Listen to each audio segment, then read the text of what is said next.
What is up, guys, and welcome back to another one.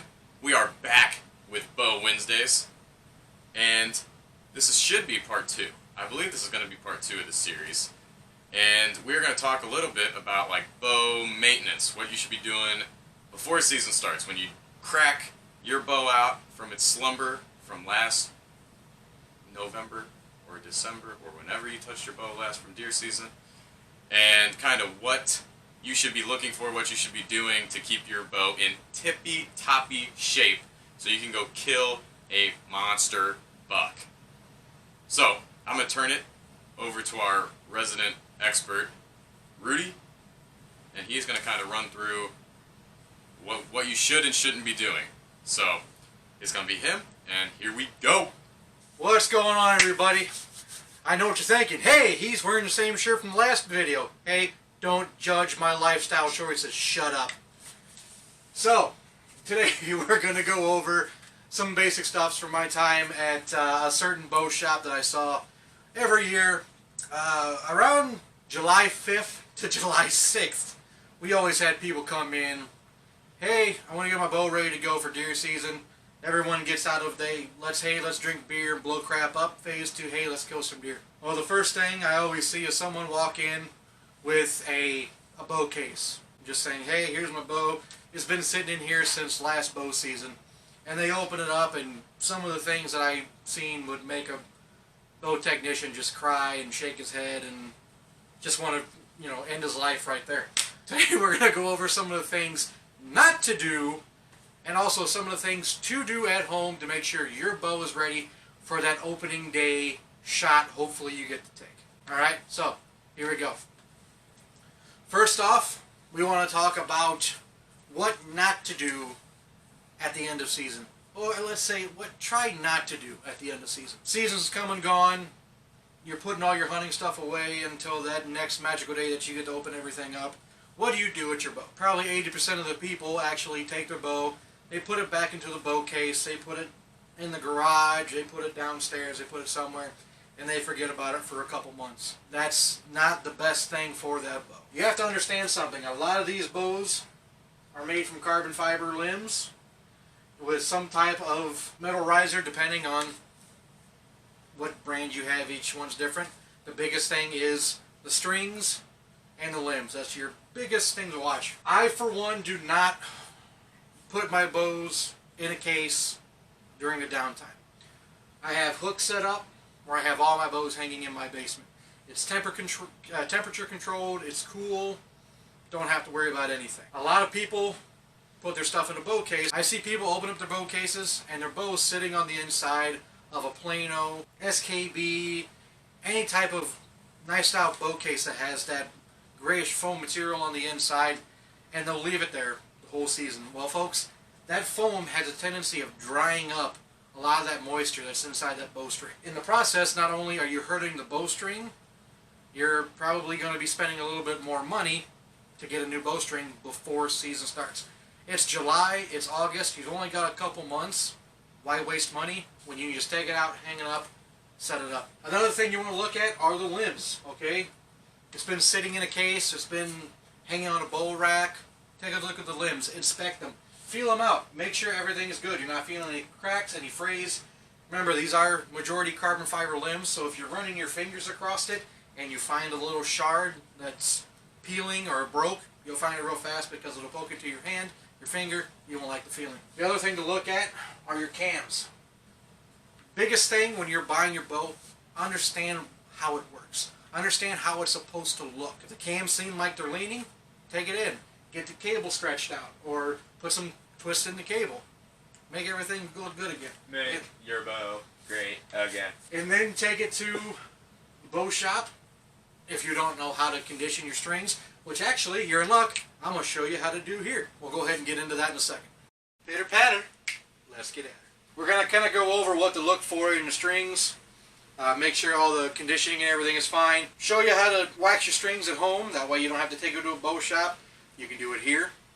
And you don't have to wait in line, especially with all those coughing COVID people. So here we go. Hashtag coughing COVID people. Let's make that a trend, folks. First thing I want to show off is my string wax. This is my Boning Archery Seal Tight. It is a silicone-based lubricated string wax. There's the wet one like this, and then there's the dry one. I prefer the wet just because of how I'm actually going to rub this into my bowstring. I normally don't have to wax my string maybe 1 or 2 times that season, so I love this stuff. First off, you want to do, get out a little bit of what you want. And this is where it's going to get kind of sketchy for some people. Lighter. Alright, I'm going to heat up that string wax a little bit. Kind of melt it down.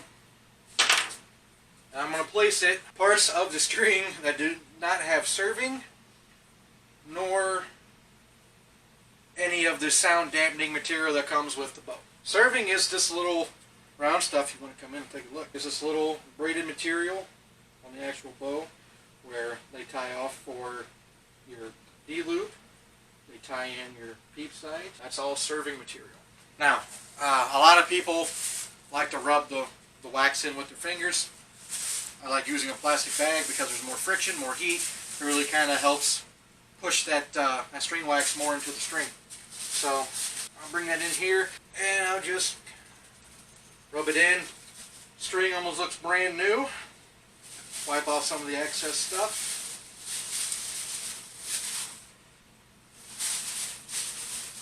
Another one. You can see I'll take that, take it around the string, I'll twist it. Look at that, shiny. Almost looks brand new. Woo! Same thing down here.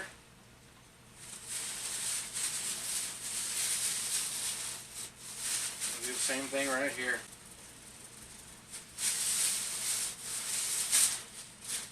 And friction really pushes that that wax deep into the string fibers, keeps it well conditioned for a long, arduous, hot season, which will probably dehydrate that string pretty badly if you don't keep it in good condition. That's why I recommend not putting it back in the bow case. Put it up on a hanger, something when you get home. Let the air get to it. Really helps keep that longevity of the string pretty high. Also maintain the limbs. Make sure everything is still good. Always check your bow during the season. Make sure the cams are in good shape. There's no nicks in the limbs. Nothing looks bad on the bow. And also make sure you wax not only the main string, but the cables as well. I only did the main string today as a visual aspect of it, but you want to do the whole thing that doesn't have serving. So that's the best thing I can tell you right now for boat maintenance. Do it yourself instead of taking it into a shop. This will be something to save you at home. You don't have to leave the house. If you want to be a hermit like me and do everything yourself, and we'll be right back. Alright guys, so that kind of wraps up this video. There's not a super duper whole bunch that, unless you know exactly what you're doing, you should be doing at home by yourself. Definitely, if you have any questions, if you're questioning anything, like he was talking about the limbs, if you see any kind of damage on there, if you think your string is bad or is old, definitely, unless you know exactly what you're doing, please don't try and do it yourself, because you're only asking for problems. You're asking for it to blow up on you in the stand. You're asking for it to mess it up even more. And you void your warranty. And you void your warranty. So there's a lot of reasons not to do things at home, unless, I'm going to say it for a third or fourth time, unless you know exactly what you're doing.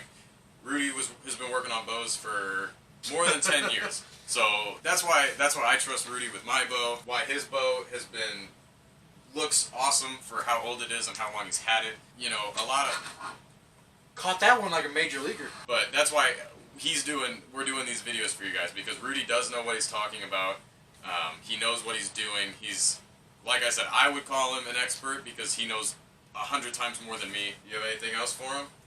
So if you're on the Missouri side, there's a lot of good bow shops around here. Some of the big ones that people like to talk about, of course, like the Bass Pro and Cabela's. There is Mike's Archery out in Old Town St. Peters. A good buddy of mine works, good friend, whatever. He's an idiot. I love him to death.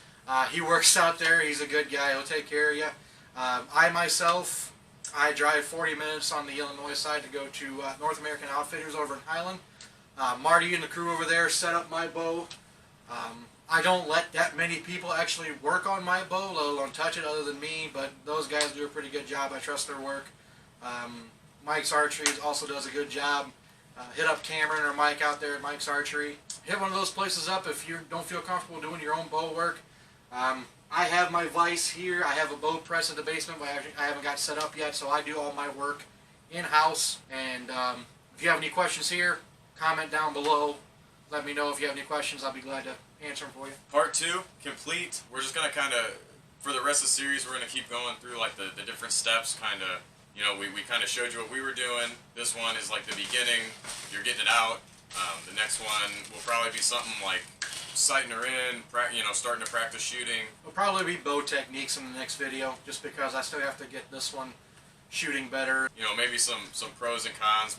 You know, there might be a couple like this arrow versus this arrow, which one's better, this grain versus this grain, this brand versus this, you know, if there's something you guys want to know, let us know. If there's anything like that, if you're between certain rests, if you're between certain sights, brands or pin, you know, number of pins or drop away versus a whisker bit, you know, anything like that, please leave it down below. We'd love to help you guys out and kind of give you guys our take on that kind of stuff. And we Send questions. will I'm lonely. see Please. you He hurts me. next time.